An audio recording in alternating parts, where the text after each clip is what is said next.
سامعین و حاضرین حضرات، اللہ تبارک و تعالی اپنی مقدس کتاب قرآن مجید فرقان حمید کے اندر ارشاد فرما رہا ہے، یہ کتاب میں جو محفوظ ہے اس کو نہیں چھوتے مگر وہی جو پاک ہیں۔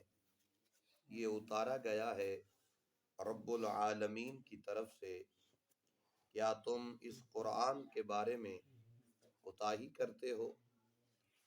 محترم سامعین و حاضرین حضرات، رب العالمین خالق کائنات مالک ارض و سماوات اپنی مقدس کتاب قرآن پاک کے اندر قسم اٹھا کر بات ارشاد فرما رہا ہے۔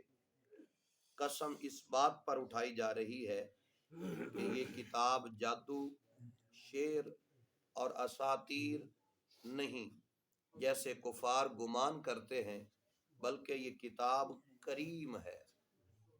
اس کتاب کی شان یہ ہے کہ یہ کتاب کریم ہے۔ اسے کریم کہنے کی متعدد وجوہات ہیں۔ کریم عند اللہ، یہ اللہ تعالیٰ کی جناب میں یہ بڑی مکرم و معظم ہے۔ اللہ کی بارگاہ میں جو مرتبہ قرآن کا ہے، کائنات میں اور کسی کتاب کا یہ مرتبہ، یہ مقام، یہ بلندی نہیں ہے۔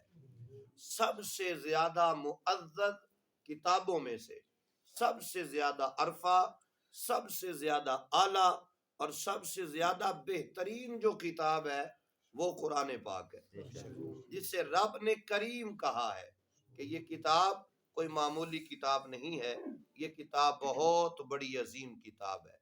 اور یہ کریم ہے کیونکہ یہ مکارم اخلاق کی طرف رہنمائی کرتی ہے۔ یہ بندے کو بتاتی ہے کہ تمہارے اخلاق کیسے ہونے چاہیے، یعنی یہ مکارم اخلاق بھی ہے، بندے کے اخلاق کا پتہ بھی بتاتی ہے کہ بندے کا اخلاق اچھا ہوگا تو صلہ کیا ہوگا، بندے کا اخلاق برا ہوگا تو اس کی وبا، اس کی پریشانی اور اس کی سزا کیا ہوگی۔ اور اعلیٰ مقاصد کی رغبت دلاتی ہے، یعنی ہم چھوٹے چھوٹے مقصد لے کر بیٹھ جاتے ہیں۔ قرآن کہتا ہے تمہارے پیدا کرنے کے مقصد چھوٹے چھوٹے نہیں ہیں، تمہیں پیدا کرنے کا بہت بڑا مقصد ہے، اور وہ مقصد کیا ہے وہ بھی اللہ کے قرآن نے بتایا ہے۔ تو خلاق عالم نے ارشاد فرمایا کہ ہمیشہ یاد رکھو کہ یہ کریم ہے کیونکہ یہ رب کریم کی طرف سے اتری ہے۔ کرامت والے فرشتے اسے لے کر نازل ہوئے ہیں اور اکرم الخلق پر نازل ہوئی ہے، یہ بہترین مخلوق پر نازل کی گئی ہے اور چنے ہوئے لوگوں پر نازل کی گئی ہے۔ یہ وہ انسان ہے جنہیں رب نے اپنی مقدس کلام میں کہا ہے کہ میں نے انسان کو اشرف المخلوقات کہا ہے۔ اور پھر یہ قرآن ایک ایسا عظیم تحفہ ہے مالک کی جناب سے۔ رب فرماتا ہے جو قرآن میں رغبت رکھتا ہے، قرآن میں غور و فکر کرتا ہے، قرآن کو پڑھنا شروع کر دیتا ہے، ہم اس کے دل کو سکون مہیا کر دیتے ہیں۔ اور یہ کبھی نہیں ہوا کہ بندہ قرآن پڑھتا پڑھتا اکتا جائے، جی چاہتا ہے آگے اور پڑھا جائے، پھر دل کرتا ہے اور پڑھا جائے، پھر دل کرتا ہے اور پڑھا جائے۔ واحد یہ قرآن ہے جسے بار بار پڑھنے کو جی کرتا ہے، اس لیے کہ یہ کریم بھی ہے، یہ رحیم بھی ہے، یہ رحمان کی طرف سے آیا ہے اور بندوں کی اصلاح کے لیے آیا ہے۔ پھر ارشاد فرمایا اس عزت والی کتاب کو طہارت کی حالت میں ہی چھونا چاہیے، بغیر پاک ہوئے وضو کیے اس کتاب کو ہاتھ نہیں لگانا چاہیے، اس لیے کہ یہ بڑی عظمت والی کتاب ہے۔ کتاب کا ادب سکھایا جا رہا ہے، قرآن کا ادب سکھایا جا رہا ہے کہ قرآن کو ہاتھ تم نے کس حالت میں لگانا ہے۔ کوئی بھی جو ناپاکی کا عالم ہو، مرد ہو یا عورت ہو، قرآن کو ہاتھ نہیں لگا سکتی، وہ قرآن کو اپنے ہاتھوں پر اٹھا نہیں سکتی، مرد ہو یا عورت ہو دونوں کے لیے حکم یہی ہے۔ اور کوئی شخص بے وضو ہو وہ قرآن کو ہاتھ نہیں لگا سکتا، مرد ہو یا عورت ہو۔ حکمت یہی ہے کہ یہ قرآن چونکہ عظیم کتاب ہے تو اسے پاک ہوئے بغیر ہاتھ نہیں لگانا۔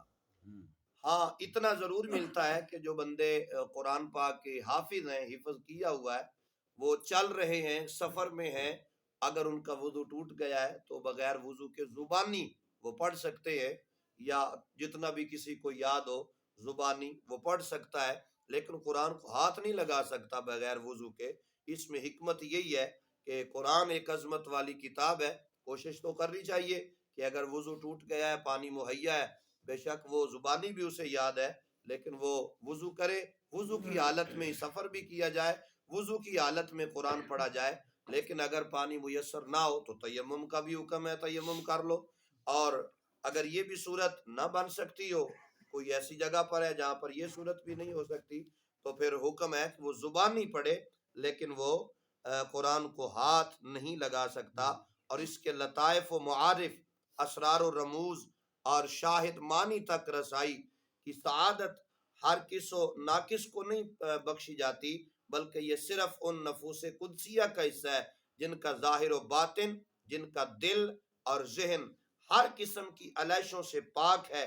اس صورت میں لا نفی کا ہوگا، اور بتلا دیا گیا یہ قرآن بڑی عظمت والا کلام ہے، جو بھی اسے چھوتا ہے مالک اس کے دل کو بھی پاک فرما دیتا ہے۔ تو دوستان ذی وقار، اللہ تبارک و تعالی ارشاد فرما رہا ہے، قرآن کریم کی صفات جلیلہ کا ذکر کرنے کے بعد کفار کو تنبیہ کی جا رہی ہے، اے کفار، تمہاری طرف ایسی جلیل القدر کتاب نازل کی گئی ہے اور تم اسے اہمیت ہی کوئی نہیں دیتے، اس کے روشن دلائل سنتے ہو اور آیات بینات دیکھتے ہو، لیکن اس کی دعوت کو قبول نہیں کرتے۔ تو فرمایا سنو، ایک وقت آنے والا ہے تم لقمہ اجل بن جاؤ گے، تمہیں اپنے مالک کی پاک بارگاہ میں پیش کر دیا جائے گا، پھر تم پچھتاؤ گے۔ آج وقت ہے، اپنے آپ کو سنبھال لو اور آج قرآن کریم کے ساتھ وابستہ ہو جاؤ۔ جو قرآن کے ساتھ جڑ جاتا ہے مالک اسے عزت عطا فرما دیتا ہے۔ اگر قرآن کے ساتھ گتے کا تعلق ہو جائے تو گتا چومنے کے لائق بن جاتا ہے، لوگ اس کا حیا کرتے ہیں۔ اس گتے کے اوپر اگر کپڑا آ جائے، غلاف جسے کہا جاتا ہے، غلاف آ جائے تو لوگ اس کا حیا کرتے ہیں، تو جن کے سینوں میں اللہ کا قرآن سمایا ہوا ہے لوگ ان کا کتنا حیا کریں گے۔ دوستان ذی وقار، آئیے قرآن اور صاحب قرآن سے وابستگی میں ہماری بھلائی ہے، ہماری بہتری ہے۔ دعا ہے رب العالمین خالق کائنات اپنے پیارے محبوب کے صدقے سے ہم سب کی حاضری کو اپنی بارگاہ عالیہ میں قبول فرمائے، آمین۔ وآخر دعوانا